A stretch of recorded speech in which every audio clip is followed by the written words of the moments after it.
Nobody cares, not like you do. Not about your dreams, your fears, your pain. And that's not cruelty, it's clarity.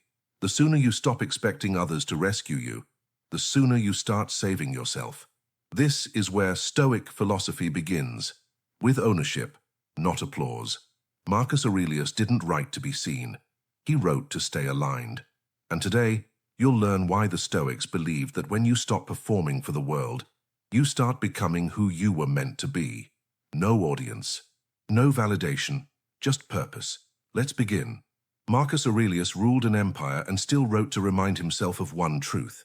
We all love ourselves more than others, but care more about their opinion than our own.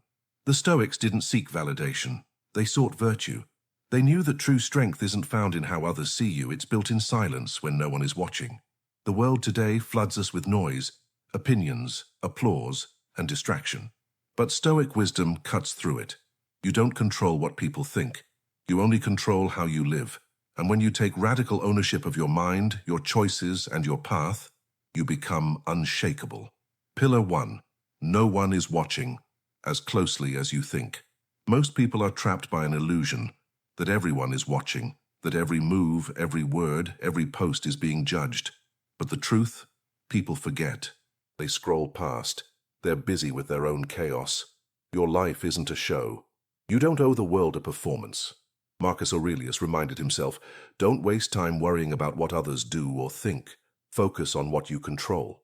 The anxiety you feel, the hesitation before acting, it's often rooted in imaginary eyes. You think you're being watched, but you're being ignored, and that's freeing because when you realize no one's watching, you can stop performing and start building. You don't need likes to take a step forward. You don't need applause to act with integrity. The work you do when no one is looking is the work that matters most.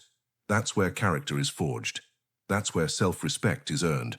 So ask yourself, if no one ever knew I did this, would I still do it? That question reveals the difference between a performer and a builder. Choose to build. Pillar 2. Entitlement destroys growth.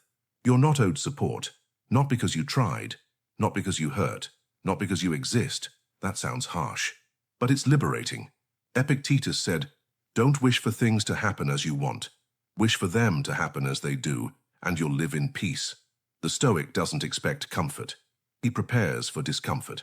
Entitlement whispers, you deserve better. Stoicism replies, earn better. The world owes you nothing.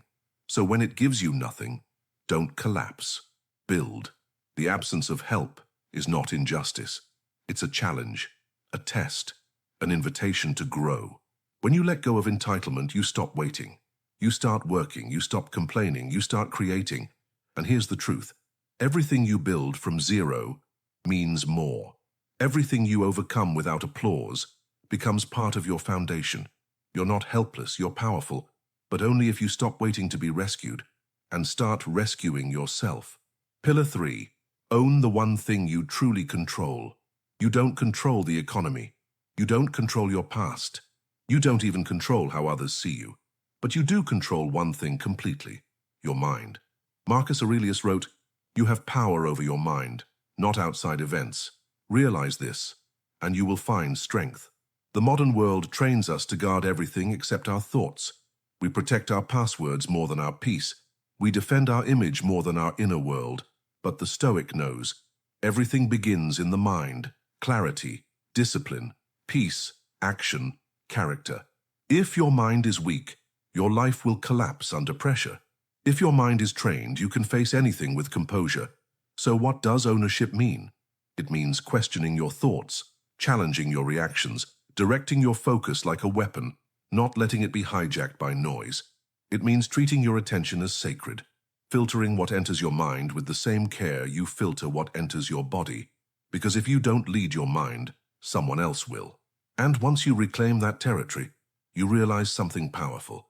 You don't need to control everything around you. You just need to master what's inside you. Key practice 1. The 10-second rule. Before reacting, pause, count to 10. Breathe. Let the emotion pass like a wave. In that pause, you reclaim your power. The Stoic doesn't lash out.